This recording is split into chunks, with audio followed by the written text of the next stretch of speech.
Bugun sizlar bilan qaynikamni tug'ilgan kunini birinchi va oxirgi marta tort pishiramiz. Nechun deganimni videoni oxirigacha ko'rsanglar tushunib olasizlar.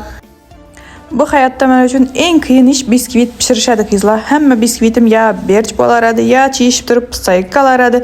Ish qilib hayotimda bir marta bo'lsam biskvitim idealni chiqmagan. Qaymoqni shakar bilan ko'pirtirib olib, krem zotib, tortni krem, beze, qaymoq, malina, moloko, g'o'zla bilan taxlab, buzxona buzlatcha yuvardim. Eng ko'p kutganim tortni ustini bezash, kamina rang bilan kremni xo'shaytirishni shunday tasavvur etdim endi miyamda, lekin ko'rganlaringizdek men o'ylagandan zo'r bo'lib chiqmadi. Ikki balam yanımda apa tort uflayin deb asablarimni yedilar. Kamina tort uchun kelib qo'ygan shokoladlarimni ham o'ynab aritib tashlabdilar. Aynan sho'rnaganda go'zal bu ish sangamas ekan deb berdim axir. Xullas amallab tortimni ham qaynukama olib bordik. Ularning reaksiyasini videodan ko'rishlaringiz mumkin. Noda polislar mendan tortchi chiqam ekan.